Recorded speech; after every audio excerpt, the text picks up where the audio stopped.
विद्यार्थी मित्रांनो, आज आपल्याला 9वीच्या वर्गातील सायन्स अँड टेक्नॉलॉजी या विषयातील नंबर 1चं जे चॅप्टर आहे लॉज ऑफ मोशन, त्याच्यातील तुम्हाला न्यूटन्स लॉ ऑफ मोशन हा टॉपिक आज आपण शिकणार आहोत. न्यूटनचे गतिविषयक नियम. तर आपल्याला माहिती आहे मित्रांनो की एखादी स्थिर अवस्थेत असलेली जी वस्तू असेल तिला जर तुम्ही बल लावलंच नाही तर ती जागा त्याची हलत नाही. एखाद्या टेबलावर ठेवलेलं पुस्तक उचलण्यासाठी जर तुम्ही पुरेशा बलाने जर ते पुस्तक तुम्ही उचलू शकत नाही, किंवा एखाद्या झाडाची फांदी असेल तिच्यावरून हलवल्यानंतर ते फळ झाडाचं एखादी ते खाली पडतं. विजेचा जो फिरणारा पंखा आहे तो पूर्ण बंद केला तुम्ही तरीसुद्धा त्याचे पाते काही वेळ तुम्हाला फिरताना दिसतात. मग अशा प्रकारे ह्या ज्या घटना मी तुम्हाला वेगवेगळ्या प्रकारच्या सांगितल्या त्याच्यामध्ये वस्तूंमध्ये जडत्व असतं हे आपल्या लक्षात आलं असेल. ओके, की प्रत्येक वस्तूमध्ये तुम्हाला इनर्शिया जो असतो, जडत्व जे असतं ते ठिकाणी असतं. म्हणून वस्तूचं जे जडत्व जे आहेत ते वस्तूच्या वस्तुमानाशी निगडीत असतं, related to the mass of an object. Okay, inertia जो असतो तो त्याच्याशी वस्तुमानाशी, त्या वस्तूच्या वस्तुमानाशी निगडीत असतो. मग अशा प्रकारे आपल्या न्यूटनच्या ज्या गतिविषयक पहिल्या नियमामध्ये तुम्हाला जे सांगितलेलं आहे की first laws of motion describe this property. Okay, and therefore also the inertia the laws of inertia.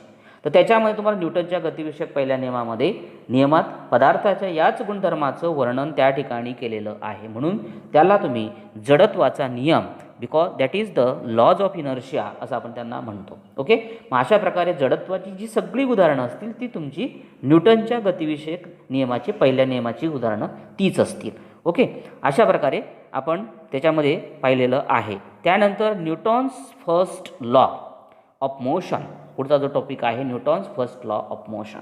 न्यूटनच्या गतिविषयक पहिला नियम काय आहे? आता त्यासाठी तुम्हाला सुरुवातीला काही स्टडी करावा लागेल गतिविषयक नियमांसाठी, की बॅलेन्स अँड अनबॅलेन्स फोर्स काय, त्याच्या नियमामध्ये लागणाऱ्या काही गोष्टी, की बॅलेन्स म्हणजे संतुलित बल आणि अनबॅलेन्स फोर्स मीन्स असंतुलित बल. मग तुम्ही एखाद्या वेळेस जो रस्सी खेच असतो त्याला आपण टग ऑफ वार म्हणतो, जी दोरी बांधतात, दोन्ही बाजूला दोन संघ एकमेकांच्या विरुद्ध दिशेला ओढतात.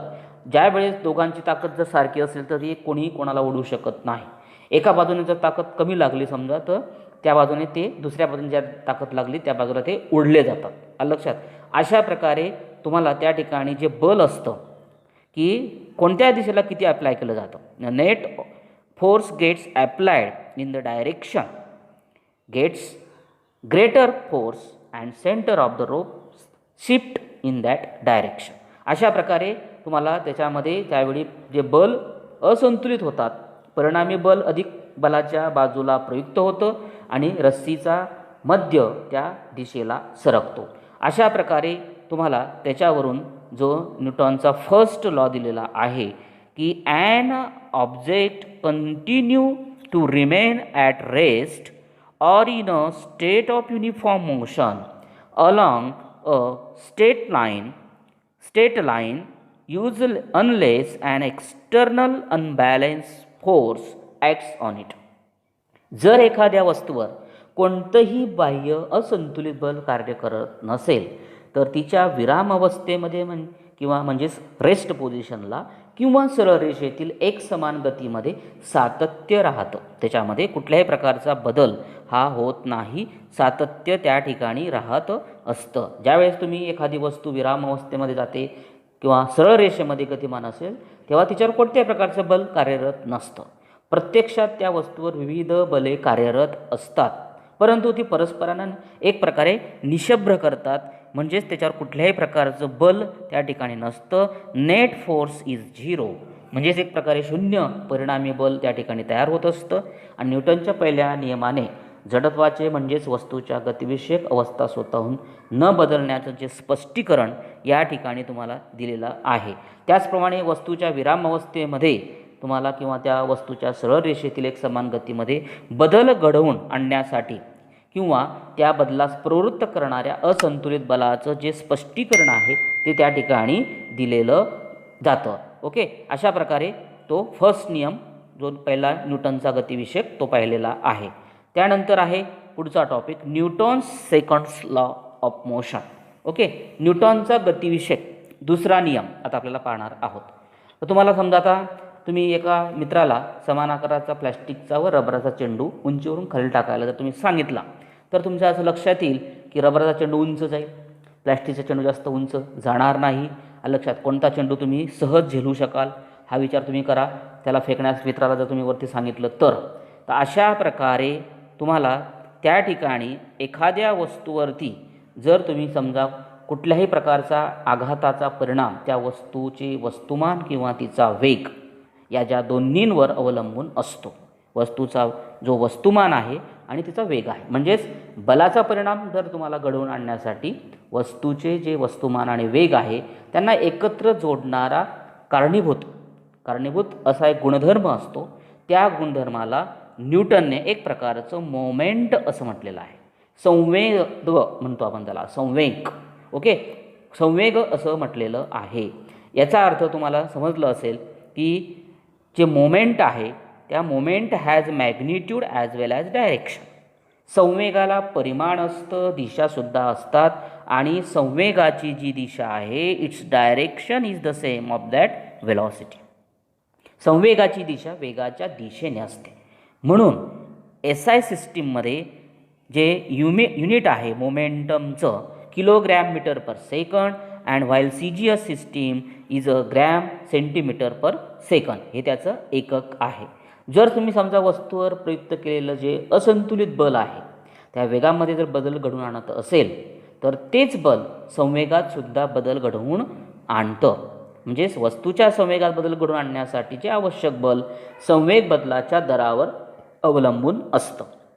अशाच प्रकारे तुम्हाला संवेगाची डेफिनेशन अशा प्रकारे पाहता येईल की मोमेंटम संवेग P अक्षराने दर्शवला जातो. तर मोमेंटम म्हणजेच तुम्हाला की त्याचा वस्तुमान आणि व्हेलॉसिटी यांचा जो प्रोडक्ट असतो गुणाकार, बरोबर, त्याचा फॉर्म्युला येतो. त्यानंतर moment is a vector quantity. तुम्हाला सांगितलं यांना परिमाण आणि दिशा दोन्ही प्रकारचे असतात. ज्यांना परिमाण आणि दिशा असतात ती व्हेक्टर क्वांटिटी असते, म्हणजेच ती सदिश राशी असते. आता त्याची डेफिनेशन तुम्हाला दिलेली आहे. The rate of change of momentum is a proportional हा तुमचा एक प्रकारचा गतिविषयक दुसरा नियम आहे. त्याची डेफिनेशन जी आहे तुम्हाला मोमेंटमची डेफिनेशन इथे लक्षात ठेवा. Momentum is the product of the mass and velocity of an object. ही त्याची डेफिनेशन की वस्तूचा वेग व वस्तुमान यांचा गुणाकार म्हणजेच संवेग होय. ओके, आता आपल्याला गतिविषयक दुसरा जो नियम आहे तो पहा. The rate of change of momentum is proportional to the applied force and the change of momentum occurs in the direction of the force. म्हणजेच काय की एक संवेग परिवर्तनाचा दर हा प्रयुक्त बलाशी समानुपाती असतो आणि संवेगाचं जे परिवर्तन आहे ते बलाच्या दिशेने होते. मग तुम्ही याच्यामध्ये अशाच प्रकारे जर विचार केला, समजा आपण सपोज फॉर एक्झाम्पल एक वस्तू घेतली, तिचं वस्तुमान m घेतलं, त्याची इनिशियल व्हेलॉसिटी u घेतली आणि ज्यावेळेस तिच्यावर एखादी बल तुम्ही अप्लाय केलं फोर्स, तर त्यावेळेस बल अप्लाय केल्यानंतर ती वस्तू पुढे जाईल. काही कालावधीनंतर t कालावधीनंतर त्या वस्तूचा वेग नक्कीच वाढलेला असेल, तो फायनल वेग असेल v. अशा प्रकारे त्या वस्तूमध्ये असलेला जो संवेग आहे mu हा सुरुवातीचा संवेग असेल आणि t कालावधीनंतर काही वेळानंतर त्याचा संवेग mv असेल. मग अशा प्रकारे rate of change of momentum equal to change in momentum upon time. Putting these values जर टाकल्या तुम्ही की rate of change of momentum equal to सुरुवातीचा वेग mv मायनस mu अपॉन त्याला लागलेला कालावधी t. ओके, याच्यातून जर m कॉमन काढला आपण m कॉमन काढला तर तुम्हाला त्या ठिकाणी v मायनस u कंसात शिल्लक राहील अपॉन t आणि त्यानंतर इक्वल टू त्या ठिकाणी तुम्हाला a ची व्हॅल्यू आपल्याला फॉर्म्युला माहिती आहे v minus u upon t. हा तुमचा एचा फॉर्म्युला पुट जर केला तुम्ही एवढ्या भागामध्ये तर तुम्हाला त्या ठिकाणी ma ही व्हॅल्यू त्या ठिकाणी मिळते. म्हणजेच rate of change of momentum equal to ma. अशा प्रकारे त्या ठिकाणी according to Newton seconds law जो आहे की तो संवेग परिवर्तनाचा दर जो असतो तो समानुपाती असतो. Change of momentum is proportional to the applied force.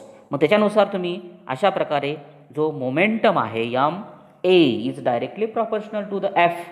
Then constant, प्रॉपोर्शनलचं चिन्ह काढून जर टाकलं तुम्ही तर कॉन्स्टंट घ्यावा लागतो, के इक्वल टू चिन्ह द्यावं लागतं, that is F equal to K M A. अशा प्रकारे घेतल्यानंतर त्याच्यात तुम्हाला व्हॅल्यू टाकल्यानंतर F equal to M into A अशा प्रकारचा तुमचा एक फॉर्म्युला त्या ठिकाणी तयार झालेला आहे.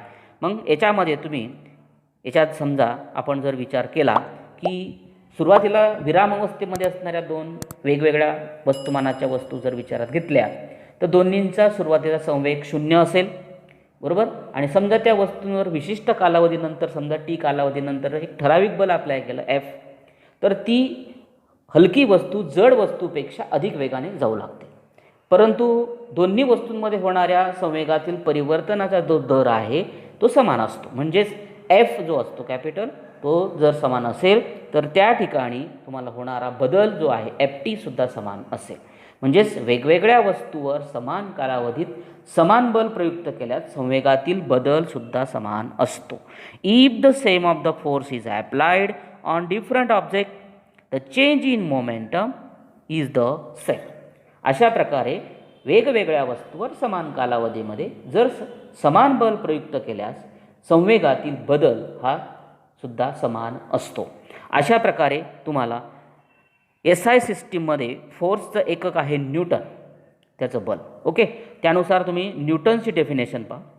The force necessary to cause an acceleration of 1 metre per second in an object of mass 1 kilo is called 1 Newton. 1 kilogram वस्तुमानात समजा 1 मीटर पर सेकंद स्क्वेअर त्वरण निर्माण करण्यास बलास 1 न्यूटन बल म्हणत असतात. ओके, मग 1 Newton equal to 1 kilogram into 1 metre per second. त्यानंतर आहे त्याचं बलाचं CGS एकक जे आहे ते डाईन. ओके, मग त्याची डेफिनेशन पाहता. डाईनची definition, the force necessary to cause as acceleration of 1 centimetre per second square in an object of mass 1 gram is called as dyne. की समजा 1 ग्रॅम वस्तुमानामध्ये 1 सेंटीमीटर पर सेकंड स्क्वेअर त्वरण जे निर्माण करणाऱ्या बलास 1 डाईन बल आपण असं म्हणतो. 1 dyne equal to 1 gram into 1 centimetre per second square. अशा प्रकारे 1 न्यूटन्स आणि 1 डाईन याचा आपण स्टडी केलेला आहे. त्यानंतर आहे आपला thirds law, Newton's thirds law of motion. गतिविषयक न्यूटनचा गतिविषयक तिसरा नियम. मग अशा प्रकारे तुम्ही समजा न्यूटनच्या गतिविषयक पहिल्या 2 नियमांमध्ये बल आणि त्याचे परिणाम याची माहिती आपण पाहिलेली आहे. परंतु निसर्गामध्ये तुम्हाला एक बल एकांगी असू शकत नाही, एकच राहू शकत नाही. Nature force can not be at alone, can not acts alone. ते एकागी असू शकत नाही, एकांगी शब्द म्हणतो आपण त्याला. बल हे 2 वस्तूंमध्ये घडणारी क्रिया आहे. Race action between the 2 object. 2 वस्तूंमध्ये घडणारी ती क्रिया आहे, नेहमी जोडीने घडते, लक्षात घ्या.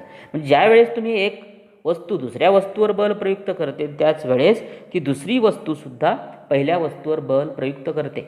परंतु दोन्हींमध्ये असणारे जे बल असतात ते एक प्रकारे अपोजिट असतात. लक्षात की त्याच्यामध्ये लागणारे जे बल असतात ते एकमेकांना अपोजिट असतात. ऑलवेज इक्वल अँड अपोजिट, नेहमी समान असतात परंतु ते अपोजिट असतात, विरुद्ध असतात. अशा प्रकारे the force applied by an object is called action force while the force applied by the second object on the first is called as reaction force. अशा प्रकारे तुम्हाला पहिल्या वस्तूने जर दुसऱ्या वस्तूवर प्रयुक्त केलेलं जे बल असतं त्या बलाला क्रियाबल, तर दुसऱ्या वस्तूने पहिल्या वस्तूवर जे प्रयुक्त केलेलं बल असतं त्याला रिॲक्शन फोर्स म्हणजेच प्रतिक्रिया बल असं आपण म्हणत असतो. अशा प्रकारे तुम्हाला जो गतिविषयक तिसरा नियम आहे तो काय पहा की every action force as an equal and opposite reaction force which acts simultaneously. की प्रत्येक क्रियाबला समान परिमाणाचे त्याच वेळी प्रयुक्त होणारे प्रतिक्रिया बल अस्तित्वात असतं व त्याच्या दिशा परस्पर विरुद्ध असतात. याच्यातील पुढचा टॉपिक आहे laws of conservation of momentum. संवेग अक्षयतेचा सिद्धांत असं आपण त्याला म्हणतो. समजा तुमच्याकडे आता ए या वस्तूचं वस्तुमान एम घेतलं आपण. ए एक वस्तू घेतली, तिचं वस्तुमान M1 घेतलं, सुरुवातीचा वेग तिचा U1 घेतला, आणि बी दुसरी वस्तू घेतली, तिचं वस्तुमान M2 घेतलं आणि तिचा सुरुवातीचा वेग U2 घेतला. त्यानंतर अशा प्रकारे सुरुवातीचा वेग जो संवेग तयार होईल दोघांचा, तो दोघांचा सुरुवातीचा संवेग पहिल्या वस्तूचा M1 U1 आणि दुसऱ्या वस्तूचा बी या वस्तूचा M2 V2 हा काय तयार झाला, आपला मोमेंटम तयार झाला. म्हणजे ज्या वेळेस त्या दोन्ही वस्तू एकमेकांवरती आदळतील, समजा कोलाइड्स होतील, त्यावेळी ए वस्तूवर आणि ए वस्तूवर बी वस्तूमुळे F1 प्रकारचं बल प्रयुक्त होईल आणि ए वस्तू त्वरणित होते आणि तिचा वेग हा काय होतो, V1 होतो. ओके, म्हणजे ए वस्तूचा आघातानंतरचा संवेग म्हणजे M1 V1, आघातापूर्वीचा संवेग आणि आघातानंतरचा संवेग, बरोबर. अशा प्रकारे न्यूटनच्या गतिविषयक तिसऱ्या नियमानुसार तुम्हाला त्या ठिकाणी दिलेलं आहे की ज्या वेळेस न्यूटनच्या तिसऱ्या नियमानुसार ए वस्तू देखील बी वस्तूवर समान बल प्रयुक्त दिशेने, समजा विरुद्ध दिशेने प्रयुक्त करत असते कार्य, त्यावेळी तिच्या संवेगात सुद्धा बदल होतो. समजा तिचा जो संवेग आहे तो संवेग बी वस्तूचा हा V2 घेतला, त्यानंतर आघात केल्यानंतर त्याचा संवेग M2 V2 तयार होईल आणि बी वस्तूवर F2 नावाचं जे बल आहे, ओके, ते प्रयुक्त होत असेल तर अशा प्रकारे दोन्ही बलं जे आहेत ते एकमेकांच्या opposite, F2 equal to minus F1, putting this values, त्याच्यामध्ये जर आपण F2ची व्हॅल्यू आणि F1ची व्हॅल्यू ज्या व्हॅल्यू तयार केलेल्या आहेत आपण त्या जर टाकल्या तुम्ही, ओके, या ठिकाणी Fची value MA, F equal to MA अशा प्रकारचा फॉर्म्युला आहे आपला. मग F2 असल्यामुळे F1 आणि F2 असल्यामुळे त्यात M2 A2 equal to minus M1 A1 घेतलं. त्यानंतर त्याच्यामध्ये A2ची व्हॅल्यू पुट केली आपण, ओके, ही A2ची व्हॅल्यू आहे. त्वरणाचे सूत्र आहे ते V-U/T. अशा प्रकारे इकडे सुद्धा ही A1ची व्हॅल्यू पुट केली. त्यानंतर दोन्ही बाजूचा T कॅन्सल झाला, दोन्ही बाजूचा T कटआउट झाला, उरलेला भाग या ठिकाणी लिहिलेला आहे. M2 in bracket V2 minus U2 equal to minus M1 in bracket V1 minus U1. अशा प्रकारे ते झाल्यानंतर त्याच्यामध्ये तुम्हाला त्याचं मल्टिप्लिकेशन केलं दोघांचं, आणि मल्टिप्लिकेशन केल्यानंतर M2 V2 आणि M2 U2 ही डावी बाजू, त्याचप्रकारे इकडे सुद्धा दोघांचं मल्टिप्लिकेशन केलं, M1 V1 प्लस हे निगेटिव्ह आणि हे निगेटिव्ह पॉझिटिव्ह झालं आणि M1 U1. अशा प्रकारे हे जे पद आहे इकडे निगेटिव्ह ते जर तुम्हाला इकडे आणलं तर ते पॉझिटिव्ह झालं, म्हणजेच M2 V2 plus M1 V1 equal to M1 U1 plus M2 U2. अशा प्रकारचा हा तुमचा मोमेंटमचा जो लॉ आहे तो या ठिकाणी तयार झालेला आहे. हा जो फॉर्म्युला आहे आपला M2 V2 plus M1 V1 equal to M1 U1 plus M2 U2 हा momentum magnitudes of the total final momentum equal to magnitude of total initial momentum. एकूण अंतिम संवेगाचं परिणाम बरोबर एकूण सुरुवातीच्या संवेगाचे परिणाम. अशा प्रकारे जर दोन वस्तूंवर बाह्यबल कार्य करत नसेल तर त्याचा सुरुवातीचा एकूण संवेग आणि अंतिम एकूण संवेग सारखाच असतो. तुम्ही संख्या किती असली, वस्तूंची संख्या किती असू द्या, तरीसुद्धा त्यासाठी ते विधान सत्य आहे. मग तुम्ही अशा प्रकारे त्याच्याहून जो ऊर्जा अक्षयतेचा जो नियम आहे, laws of conservation of momentum, तो असं म्हणू शकाल, when the no external force acts on the two interacting object their total momentum remain the constant, it does not change. की दोन वस्तूंची परस्पर क्रिया होत असताना त्याच्यावर जर काही बाह्य बल कार्यरत नसेल तर त्याचा एकूण संवेग स्थिर राहतो, तो बदलत नाही.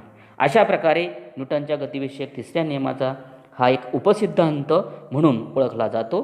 टक्कर झाल्यानंतरचा संवेग स्थिर असतो आणि टक्कर झालेल्या वस्तूंमध्ये संवेग हा पुनर्वितरित होतो. एका वस्तूचा संवेग कमी होतो तर दुसऱ्या वस्तूचा संवेग वाढलेला असतो. त्याच्यामुळे तुम्हाला हाच रूल्स अजून तुम्ही अशा प्रकारे लिहू शकतात की त्याच्यामध्ये when the two object collides the total momentum before collision is equal to total momentum after collision. जर दोन वस्तूंची टक्कर झाली तर त्याचा हा आघातापूर्वीचा एकूण संवेग हा त्याच्या आघातानंतरच्या एकूण संवेगा इतका असतो. अशा प्रकारे हा सुद्धा तुमचा ऊर्जा अक्षयतेचा नियम आहे. मग अशा प्रकारे आपण ज्यावेळेस बंदुकीतून गोळी मारतो बरोबर, त्यावेळेस त्या बंदुकीचं जे वस्तुमान आहे M1 वस्तुमानाची गोळी घेऊ आणि M2 हे त्या बंदुकीचं वस्तुमान गन, तेव्हा वेगाने पुढे जात असताना त्यांचा जो संवेग आहे, मोमेंटम आहे, तो M1V1 लक्षात. गोळी उडण्यापूर्वी बंदूक आणि गोळी ही स्थिर असल्यामुळे सुरुवातीचा संवेग हा शून्य असतो व एकूण संवेग शून्य असतो आणि त्यानंतर गोळी उडवल्यानंतर देखील तुम्हाला या नियमाप्रमाणे एकूण संवेग हा शून्य असतो. त्याच्यामुळे गोळी पुढे जाण्यासाठी बंदूक मागच्या दिशेने सरकते. तुम्ही जर ऑब्झर्वेशन केलं, या सरकणाला तुम्ही एक प्रकारे this backward motion of the gun is called as recoil. Recoil means प्रतिक्षेप. बंदुकीच्या मागच्या दिशेने सरकण्यात एक प्रकारे प्रतिक्षेप असं म्हणतात. तर बंदूक जी आहे ती प्रतिक्षेप वेगाने अशा पद्धतीने सरकते आणि त्याच्यानुसार M1V1 + M2V2 याची जी व्हॅल्यू आहे, आपला जो नियम घेतला आपण मागे इक्वेशन, त्याच्यात जर 0 घेतली तर तुम्हाला त्या ठिकाणी पूर्ण हे पद इकडे आणलं तर ते मायनस होईल आणि मायनस घेतल्यानंतर त्याच्या परत हा M1 इकडे निगेटिव्ह असेल, आपला इकडे मल्टिप्लाय असेल तर तो इकडे डिवाइड घेतल्यानंतर तुम्हाला V2 = निगेटिव्ह M1/M2 × V1 अशा प्रकारचा फॉर्म्युला त्या ठिकाणी दिसून येतो. अशा प्रकारे मित्रांनो, व्हिडिओ आवडल्यास लाईक करा, शेअर करा, सबस्क्राईब करा. थँक्यू मित्रांनो.